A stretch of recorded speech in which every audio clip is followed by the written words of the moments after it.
but we'll go with that now. Hey, and good evening, everybody. It is Thursday, April 15th, 2021. We just finished the 21st episode of BBCAN9, which is Big Brother Canada 9, as we finish up week 7 of this season.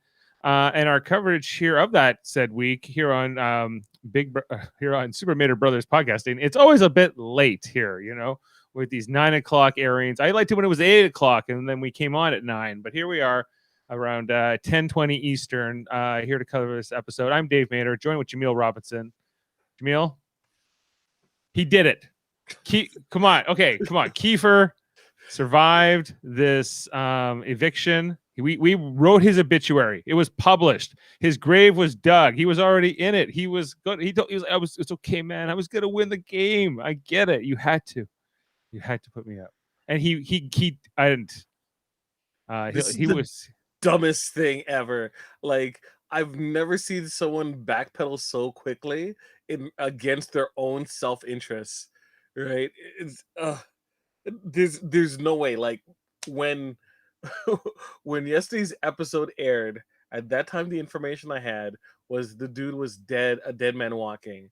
And to hear and see what transpired over that time period is ridiculous. So ridiculous. From the time that he was nominated to the time of tonight, he was how many days were we talking about here? Like at least 2, right? 2 to 3.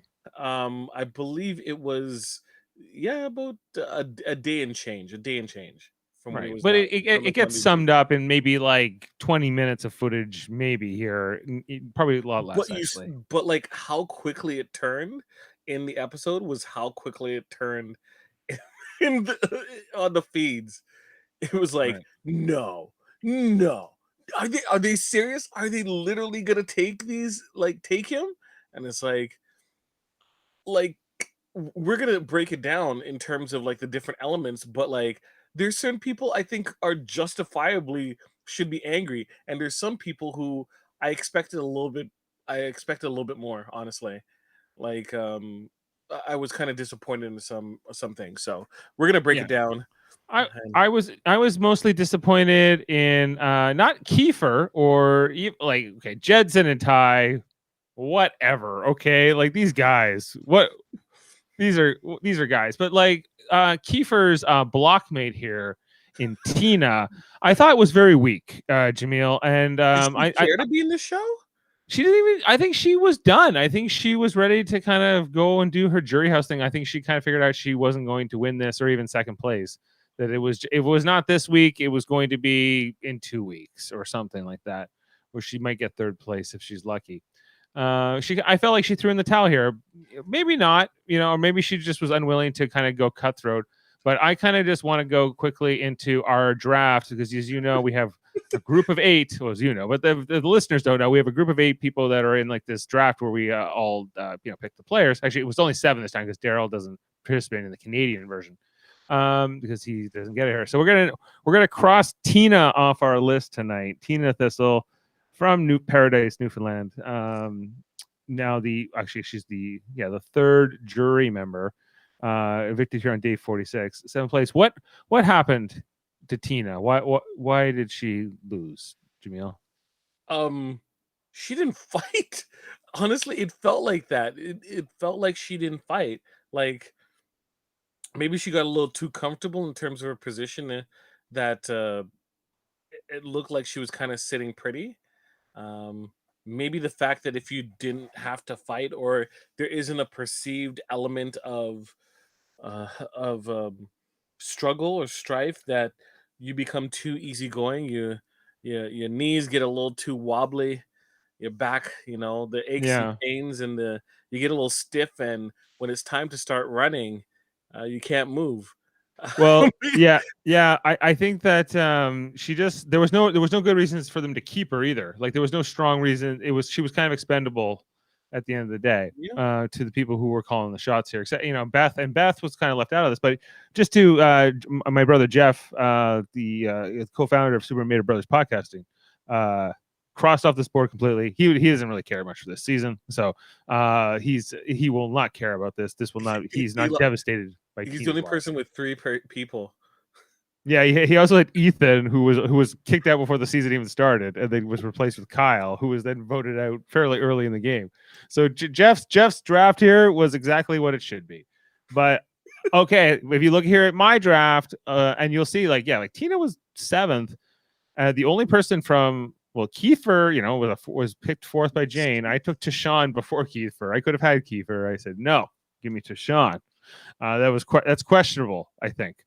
Jaemeel, you've been out of this for a few weeks, but we saw a couple of your players. We saw Julie was back, tonight, at least in voice. And and Beth here and some of these other players. But Tara, let's talk about Tara, Jaemeel. Tara is the new HOH. She went she didn't go flawless in the competition, but the one she got wrong, everybody got wrong in Kiefer that. Threw it. I'm without a doubt, I believe Kiefer threw it. Why would he throw it? But why not throw it at the end when he knows like Tara hasn't won it or something like that? Well, doesn't want to be sketch. Totally sketch. He was saying, as one of the arguments about how he did so well in the memory challenge, was saying that it wasn't that he knew all the answers. It's just that all the questions were things that he knew. Right? It was like, and I think they refer to it as a Slumdog Millionaire, where it's just happenstance that he knew the answers, not that his studying has paid off. Right? Yeah. Okay. And Well, hey, I don't want to get all into. We'll talk about the Tara HOH and what that's going to look like, and whether or not Kiefer through this. But there was a lot to unpack here in this episode tonight. First of all, like and granted, everyone has the freedom to wear whatever they want and should feel good about whatever they want and all these things. But with that said, Jaemeel, this dress that Arissa Cox was wearing tonight was not my favorite. I just gotta say. wait, okay. You hate it more than the black and the what was the one? It was there was another one you hated as well. This one beats it. This one was not my fave. I'm gonna just say. What part of it don't you like? The colors, it's cut? The shoulders with these poofy shoulders. It's this pattern that looks like I don't know, like just like 90s wallpaper sort of thing, or like just I don't know, not like, hey, and I'm no fashion critic, but maybe I am. Maybe I am now. So I'm just saying it was not. If it was like on the Oscars, it was on the red carpet, I would be like, no. You would say the same thing. You would just you'd call it out. Do you disagree? Or were you that one? I don't have an emotional investment either way. It's fine.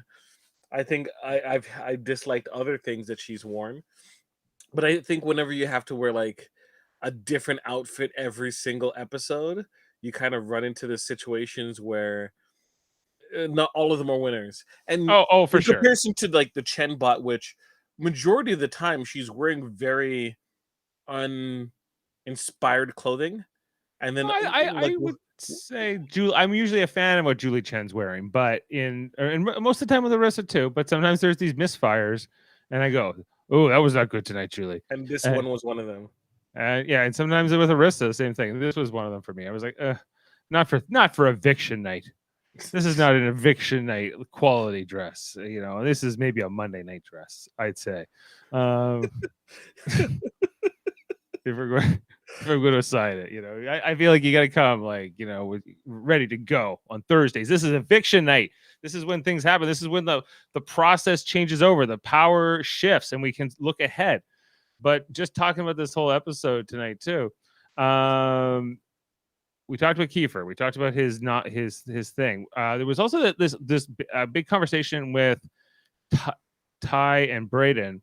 They were talking about representation, diversity, the 5 Black House guests, the fact that George Floyd's murder about a year ago, and that's actually happening right. That trial for that's happening right now. His death gave. This was their words, saying a chance to start a movement to relieve systemic racism. So I don't, Jaemeel, I'm going to turn it to you. Why would you want my point of view on this? I no particular reason. I'm joking. I understand why they put this in. it's not like they were saying anything that is controversial or anything that hasn't been said before. But the only thing I can think of is I'm like, where's Kiefer in this conversation? Because when we're talking about it in Canada specifically, a very extremely underrepresented race or or culture Ethnic group, is yeah. ethnic group, yes, is our a native individuals Mhm. by indigenous peoples of Canada. Uh, Indigenous women are uh, targets of violence and discrimination. Indigenous peoples' areas are underfunded, and access to proper drinking water. Um, um, Situations with the police are more often deadly than anything. So I absolutely hear what sorry, was Ty and Braden were talking about. Right. But at the same time, um, you finally have a indigenous person on the show, and I'm like, hey, you know what? It's pretty bad out there for um, us black folks as a whole, right? In North America, to say in general, but like to tell you how bad it is, I would never give up being black to be indigenous, right? In Right. terms of the struggles that their culture and society has faced, right? It is bad, right? Yeah. And that needs Right. to change. And the fact that constantly, like, I love it when I see that a lot of these movements, like even George Floyd's uh, death and uh, broadcast execution, one can say, Mhm. um, has had groups join together because a lot of their causes are all aligned, and a lot of the issues are kind of in the diagram kind of overlap. But once again, representation matters, and Kiefer being there is a huge one across Canada, right? Because when we're talking about like indigenous representation on television, he was talking about the rapper and the drug dealer, right? Uh, Indigenous people, what is it like north of 40? So always on the res. You don't really see them with the occupation or uh, the only other representation I can think of in popular culture for indigenous people is they're running a casino of some sort. Yeah, it's not too great. You know, I'm sorry for the rant. I'm sorry for the rant. no, oh, you know, yeah, no, well, that's interesting because like, there's been a few segments like this throughout the season where they've wanted to like kind of focus on the fact that this is a very diverse cast, and that several members of this cast are incredibly happy about that, or like are thrilled to be part of this because it is kind of it's very different, you know, like the traditional model has been in the past. It's more proportional to like the population, maybe, if you will. Is That's always been my perception of it. Like, you know, if 20% of the population's black, then about 20% or less maybe of the cast would be black, right? But that's, in this case, it's not that. And I think that having diversity on numerous levels is beneficial to all members of said group, whether that be, you know, a workplace, whether that be, you know, any kind of team, or, you know, you're part of like sports, whatever in life.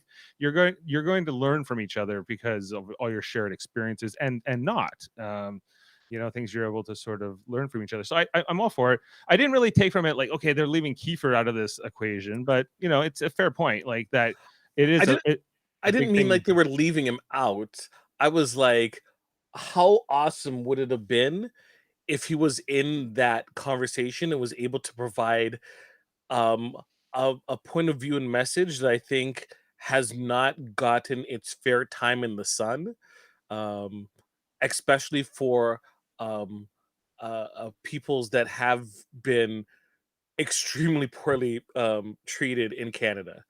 Um, and you know face struggles, I think even more so than many of the black communities, right?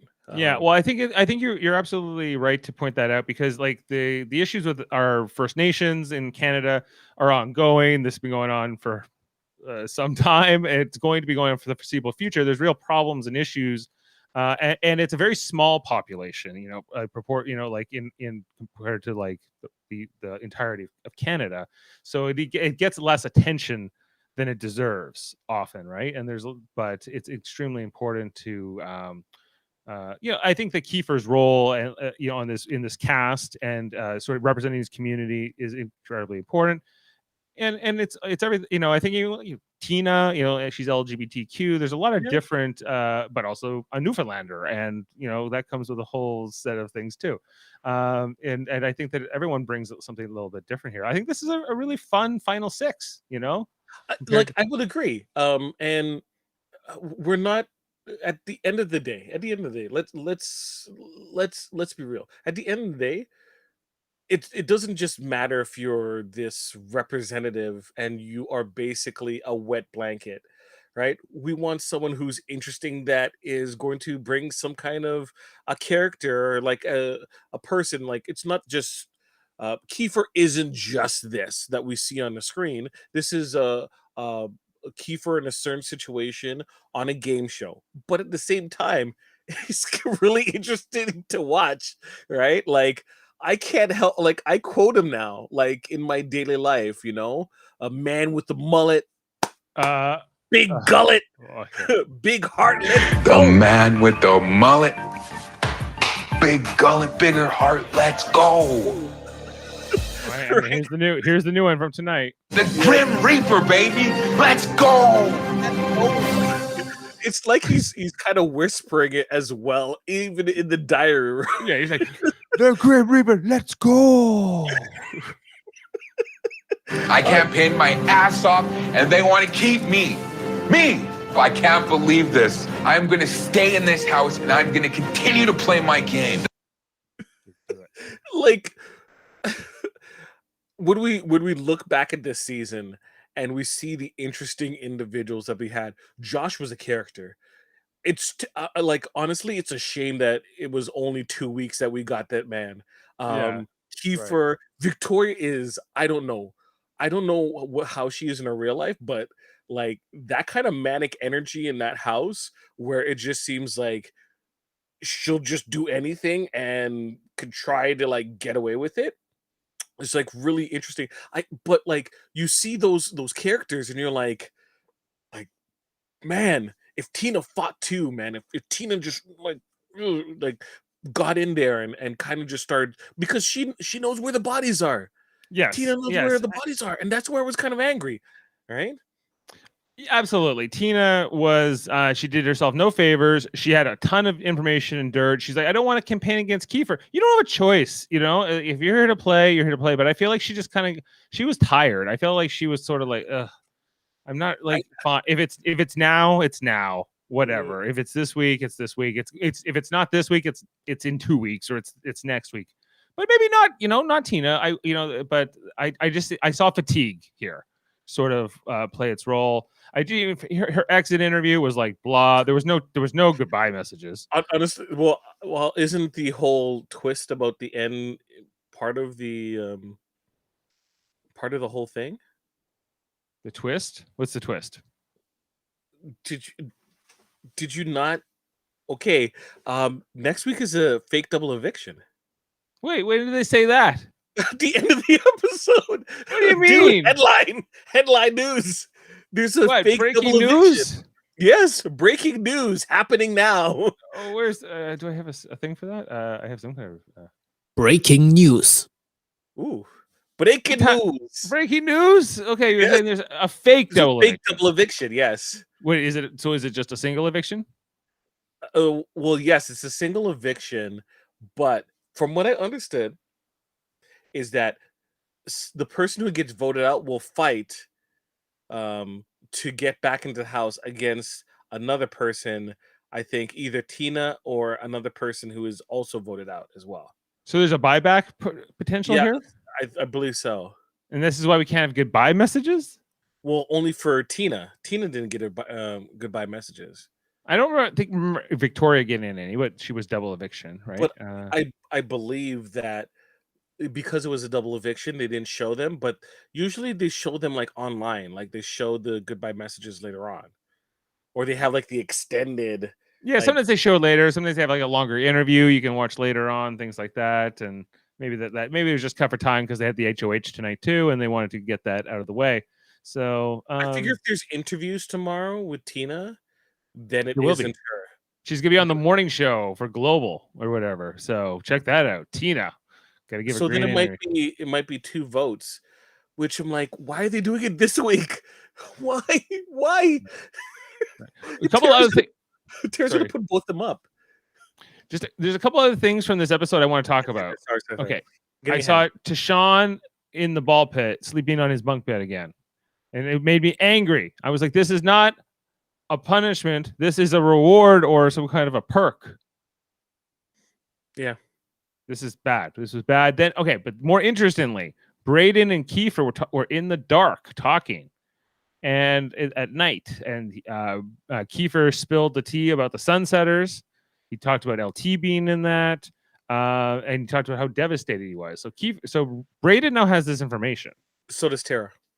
And so does Tara. Yeah. So, okay. So maybe we'll talk about that a little bit with Tara's HOH possibilities and what she's going to do here. But you know, I get going after Kiefer maybe be tempting here, but going after Kiefer is not something you need to do to Tara. But we'll get to that. If that's where she's headed.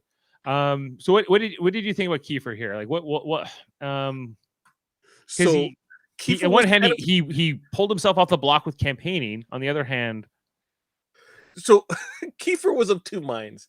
And this was still in the area of where he's like, I'm gone. So we saw a little bit of the scene yesterday where he's talking to Tina and it's like, make sure you get them, right? He was like, his eulogy was already written and he was like down in the dumps. And he was having these conversations with these individuals about like certain revealing details about the Sunsetters and so and such. Like, but I believe when he told Braden, he did not say that Tina was a part of the Sunsetters, right? Right. But when the worm turned, like Tina was also facilitating a conversation with Kiefer and Tara, basically trying to explain to them that they need to work together, right? Whatever happens next week, you got to work together. Right? Don't just go and be the lapdog for Ty and Jed. It's just so interesting how things changed.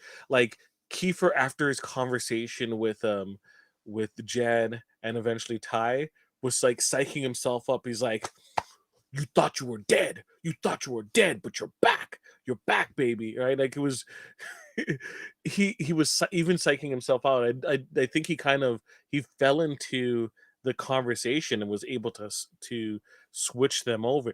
It like if there's more to those conversations, I would love to see it because what we've seen didn't seem that intense of a campaign. It seemed like he talked to Jed, he talked to Ty, and they're like, I guess so. Like they're like, well, Beth's gonna cut you too. You know that Beth will cut Beth. You know, and they're like, oh shit. You know, like Jed and Ty, like they think they're so smart, and they think they're these amazing players. They're a couple of bozos like these two. Like there's what? What are we doing? Oh, okay. Tina should I think if Tina campaigned, they would have been like, oh yeah, you're right. Okay, sorry, Kiefer's gone, right? If she just pushed a little bit, they probably would have flipped over. Like the only people they seem to be loyal to is each other, and even then, it seemed a little bit of wiggle room tonight. Right. Yeah. Some more to unpack there. We also had this spicy pepper challenge. Weak sauce.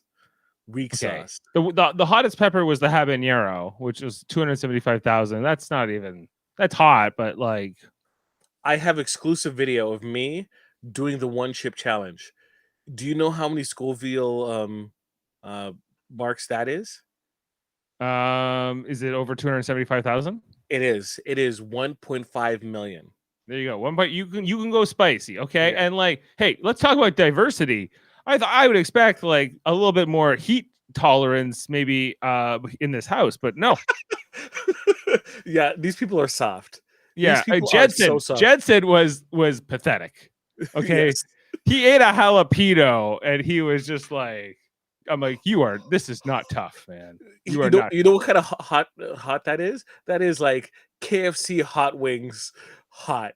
Right? Yeah, it's a jalapeno. It's It's like, come on. It was embarrassing. I'm like, he should have asked that not to be televised. Just for the sake of himself. Don't televise this scene. Like, just kind of just skip over the part and say I did it, because I felt bad for the man to be embarrassed like that.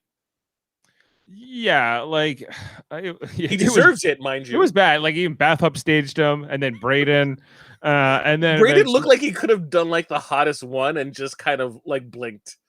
Yeah, he was not thrilled with having to eat his pepper, which was I think the Hungarian pepper, if I or something like that. The 3, yeah, the 3, and he did all of them at the same time, and didn't make a stupid face and put ice over his mouth like we put on lipstick.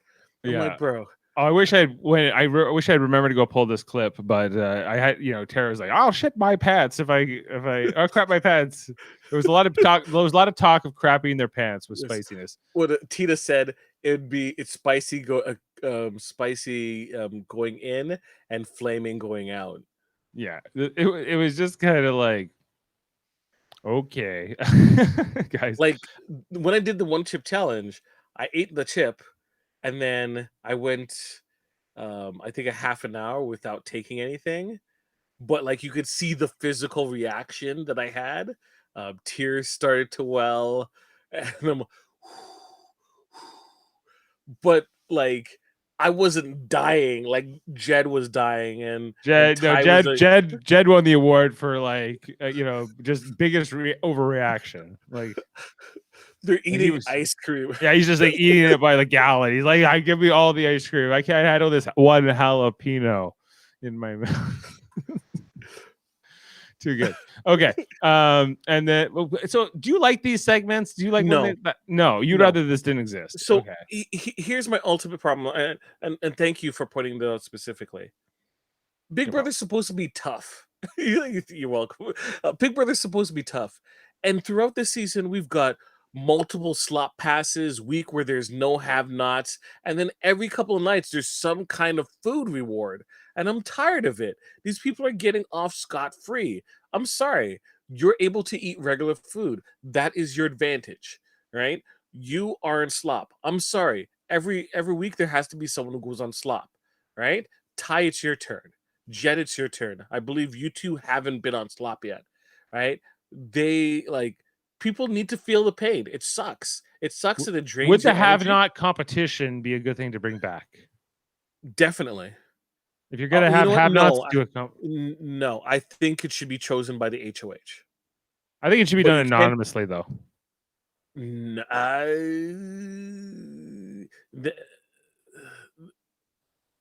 wouldn't automatically know after the second week because someone's gonna blab and say, as HOH, I chose who the have-nots are. Yeah, okay. Maybe I don't know. Like I don't think after all these seasons of Big Brother in multiple countries, I don't think they've really figured out have-nots yet. Like what it really should. I think there needs to be have-nots and food rewards. Have both. Right? Was this a food reward? What did they get for doing this spicy pepper thing? They got a meal. They kind of showed the meal a little bit, but like I guess it wasn't sponsored, so they didn't put that much effort into it. Yeah, but before there used to be food rewards for you to be able to get extra stuff that you might like in the house. There would be competitions where you work as a team to get these things, and some people would totally sandbag it, or they would totally go in their best interest to get things that they like, and it created conflict. We want conflict. That's all we want, right? And more situations with conflict. Like if you're a have-not, right? Wouldn't you kind of like sandbag it? Like you don't care. You're not going to kill yourself just so that they can get a turkey or And then people's diets also come into play, where it's like they put what people like versus someone's diet, and then you have that conflict. It's like, I really want peanut butter, but this person wants tofu. It's like, I'm gonna go into business for myself and accidentally get the peanut butter versus the tofu, right? Yeah, Like, I you're like only those type of things. right. Like, hey, yeah, it's the younger you are, I think the more likely you are to sort of like, I just need pleasure now and I need food now and whatever. And the older you are, you're like, Although, eh. I might run over someone if I can get some Raisin Bran. I love me Right. some Well, Raisin Bran. Raisin Bran's a whole other matter. Yeah. Of course. Like, I If wouldn't go anywhere. if someone said you could have donuts or Raisin Bran, I'm fighting for donuts. I'm sorry, I'm What fighting for Raisin Bran. I love that Raisin Bran. what about cheese, Jameel? And and Beth being cheesed? For what? Nobody told Kiefer. Beth laid into Ty and Jed tonight. She did. She did. She gave them the business, which I was like, wow. That's like, I applaud Beth for kind of standing up for herself, because they did really do her dirty. They kind of just like totally, you know what? They treated her like Kiefer. That's what they did. They totally ignored what her wishes were, because this was technically her move that she was kind of patting herself on the back for kind of instigating, right? And they totally just bypassed her. I hated the fact that she totally uh, went against it and you know uh, voted for Kiefer to stay. I thought, like, show some backbone and say no. Well, she could have voted and forced Jed to break the tie, and Yeah. then she could have voted with Tara rather. But I guess she decided that wasn't worth it to her. She was right to be upset. I don't know if she it's this whole thing about being allied with Ty and Jed, and this is kind of how they think. It's basically win at all costs, and and they. It seems that they were like, no, if Beth has this other move or this other resume move, I might not win. So they still want to win. Beth still wants to win too, but ultimately Jed and Ty are going to get their way almost every time, because they also just kind of go off and do it. That's what they did in this case. Yeah. They just literally cut her out of the conversation. Like, I don't know what the timeline is exactly in terms of when they thought about, each of them thought about keeping Kiefer, but like there should have been a conversation. If it's all about the sauce, you guys should have had a conversation. I don't know how you can't just, like, even if it's between Jed and Beth or Ty and Beth, and kind of, just kind of unload thoughts and your thought process around it. Beth has been extremely very clear and transparent with the conversations we're having with other people in the house. And for those two to just kind of like have a conversation with Kiefer and kind of decided amongst themselves without including her that it's going to be this way, right? I hope she really understands what Kiefer is kind of going through, where you felt you were close, and then all of a sudden they're doing things outside of your kind of Yeah. involvement. Well, yeah, And it's then undercover brothers. disregard what the value of your opinion. Yeah, the hierarchy is undercover it's Jedson at the top, then it's undercover brothers, then it's isosceles or the sauce, right? It's really what Jedson wants. Jedson's the kind of the boss. And then the you have the final four, that's sunsetters, I guess. Tina getting voted out here. But it was gonna be a sunsetter either way, with Tina and Kiefer up here today. Because they kind of put themselves in that type of position. Yeah, they were kind of like, yeah, who was the tag along with their group. And so that's how this kind of plays out. I get Beth, but at the same time, like, I don't know if Beth is going to be able to do much, but this Tara HOH is a whole new development, because Tara has been trying to kind of warm up to Beth. And I think so there's a chance that Beth and Tara might not want to target Beth specifically. And so that could change the dynamics of what the next couple weeks are. I felt like I wish we had this like 2 weeks ago, But regardless, we are here now, and like if she gets one of them out, she has a great, conversation about winning the game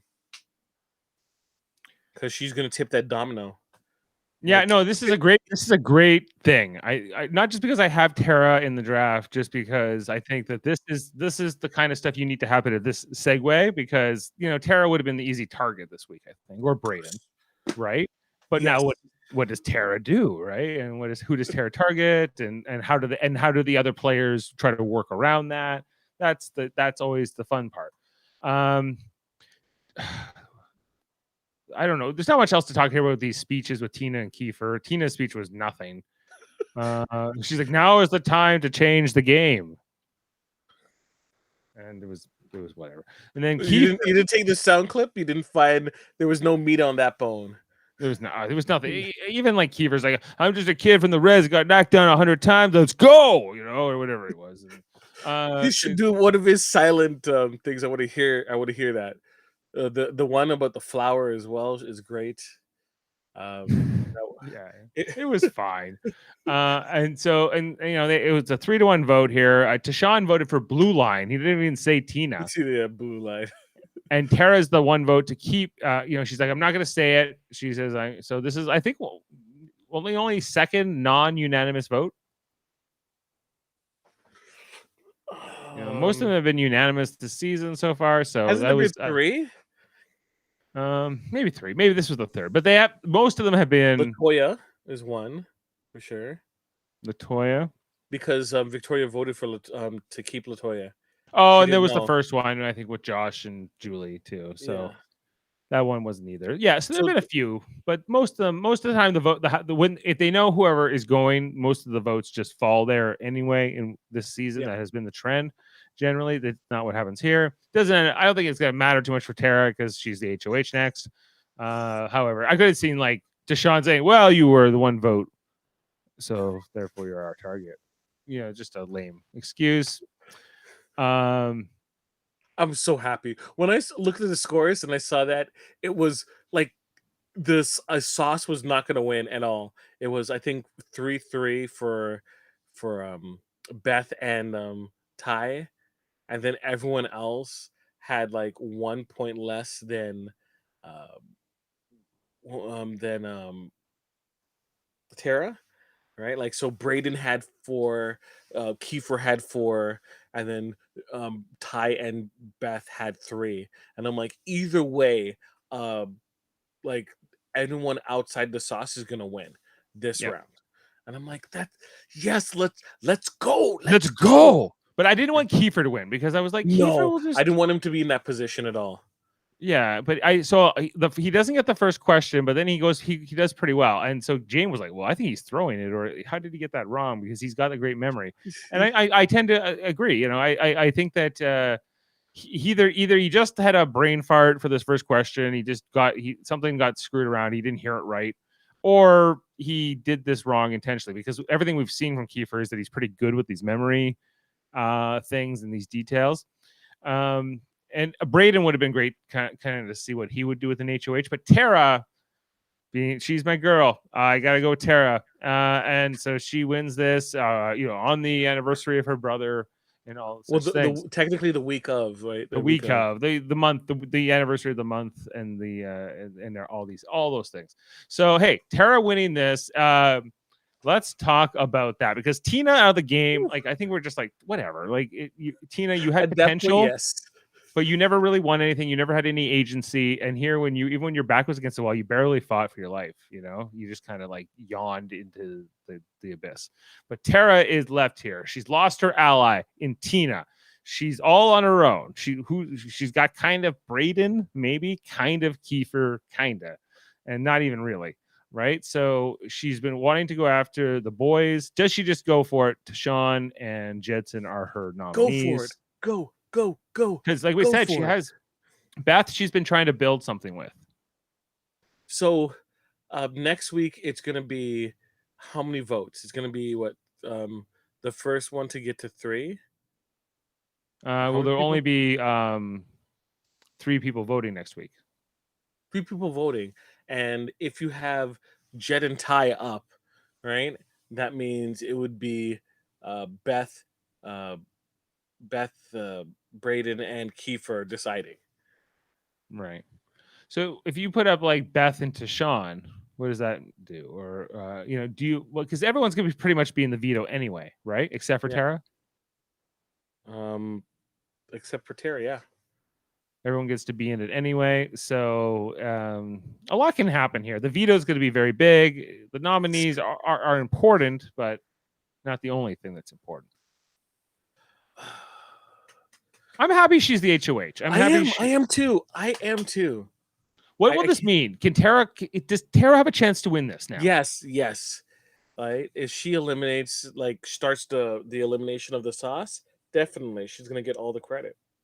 Will that meltdown she had on Jedson in that veto competition or whatever it was? Will that have a lasting impact on her, sort of as as somebody who can't win, or somebody who's sort of like damaged goods, if you will? No. Hey, then I am happy with this result.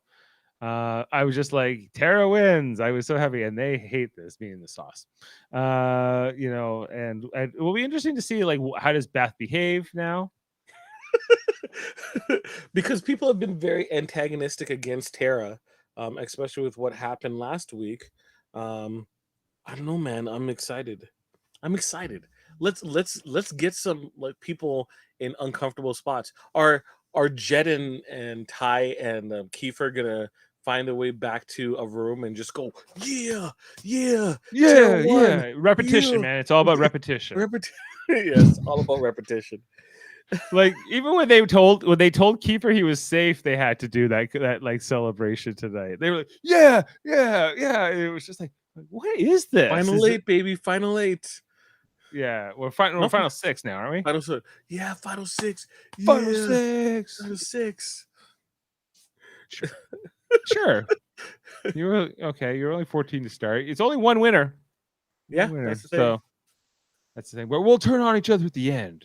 Yeah. It'll be such honor and all these things. It's the Canadian version. The way they justify it is really fun sometimes. Yeah. Okay, but then I don't know what else there is to really talk about then, because we kind of broke down everything in the episode. We know who the HOH is. Tina is like, it's almost better she's gone, probably. Yeah. Let's see. Let's speculate a few things too. Who's got the best chance to win right now? Who's got the hardest road, the hardest path to win right now? Is it Braden? Braden? Braden got that? Braden does. But Beth feels like a player that would have a hard time winning too. I don't think so. I think she can still win. She still has a path. It's just a matter of will she take it. And I think that once again, that's always been the problem of when she's gonna cut. If they're successful, both her and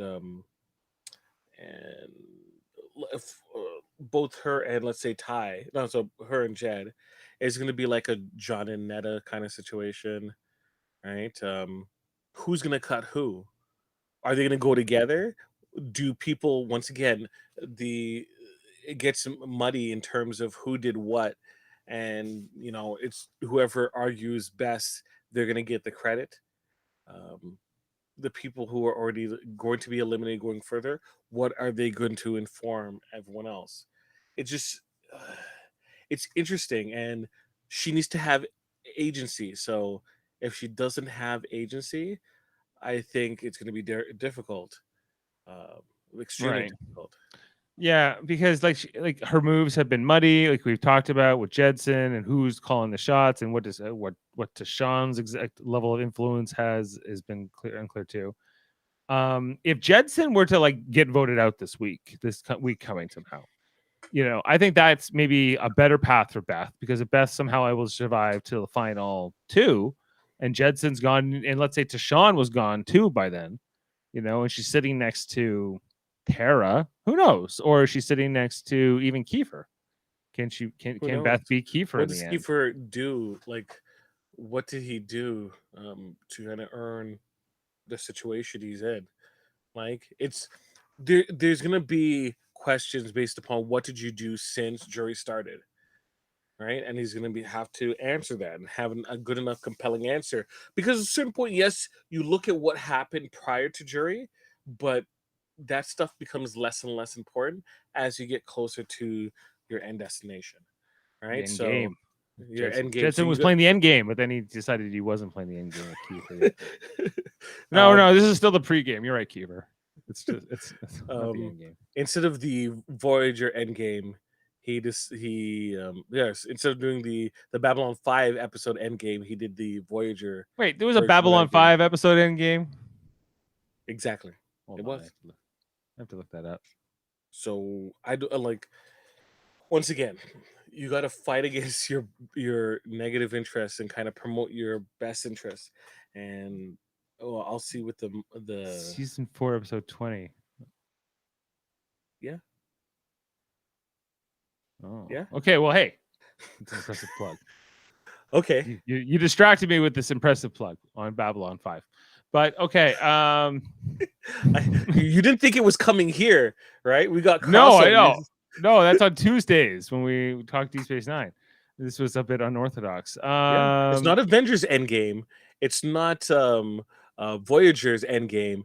It's Babylon 5's Endgame. That's the one where they're fighting President Morgan Clark. Spoilers. Mhm. There you go. I've been meaning to drop that tidbit into a conversation for a while now. Well, hey, like that's something. Hey, this is where they liberate Earth. Yeah.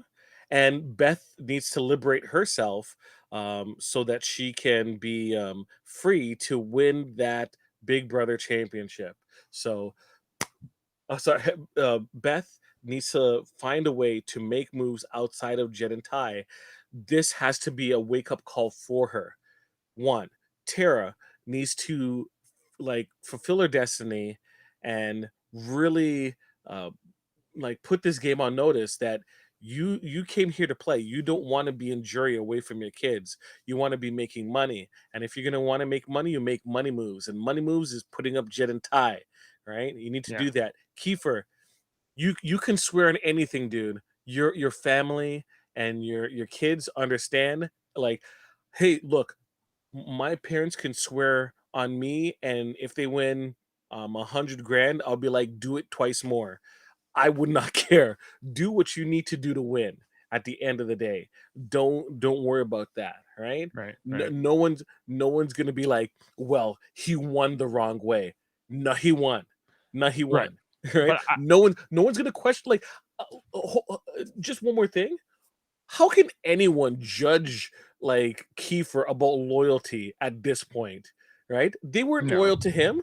So he said what he needed to stay in the game, and he's going to get them out. He's like, hey, you want me to be loyal? You shouldn't have put me on the block in the first place. You didn't put Beth on the block. You didn't put Jet on the block or Ty on the block. So I understand my value, and sorry, I'm taking it out. Maybe next time. No, that'd be great if Kiefer were to stick to that. That's the whole thing with like Jet and Ty is like they had, and Beth too. Like they see themselves as better like people or something. I don't understand why, and others like play into it. Like Kiefer plays into it and kind of creates this myth around it, right? Kiefer wants to be a part of the cool kids, and it's kind of sad when Kiefer is a lot more interesting than he doesn't need to be. They should want to be part of him, not the other way around. But honestly, don't you find that out of those four people, I'd rather hang out with Kiefer than the other two, because the other two seemed the other three, I should say, seemed really dry. Well, I just think they're very into themselves, right? And you're gonna see here this week even with Tara being the HOH, and clearly like this is the worst case scenario for them, but they will try to make pitches like, well, you got to get up Braden and Kiefer. Like that's what they're gonna go. They're gonna be like, if you do that, it's so dumb. Why would you get us out? We're your best bet to win, Tara. Like what?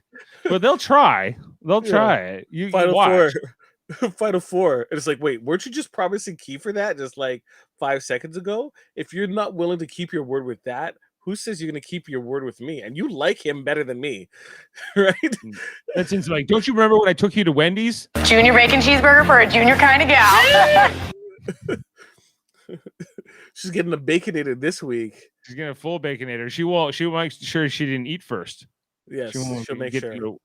Good. Or after I already had dinner. Okay, well, hey, I don't know if there's anything. I think we can wrap up No. week 7. Yeah, Oh. we could wrap up week 7. Week Fake 7 double has eviction. There at least better be one eviction next week, because if Tara's HOH is a non-eviction and then we just get a whole new HOH, I if don't this is know, like but a I reset would be week, so angry. I would be so angry. I'd be so angry if that's the case. If Tara's HOH is a reset week or some kind Don't of tease non-week, me. Don't tease me. that would be a friggin' travesty. Better not be. Yep, I agree. Better not be production bananas and all your things. This is supposed to be real. Nothing's fake. Vic Spacey V told me so. Everything that happens is so real. There you go. Exactly. Exactly. But you know who I want to win the veto? Who's that? Man with the The mullet. mullet. Oh, you need the clip. Oh, I again. want that clip. Hit me with it. A man with the the mullet, big gullet, bigger heart. Let's go. Oh. Let's go. Let's go. Or Braden wins a veto and actually wins something. And they ask him, they're like, Braden, help us. And he'll just turn to them and say, no. Lies, lies, lies. Oh my gosh.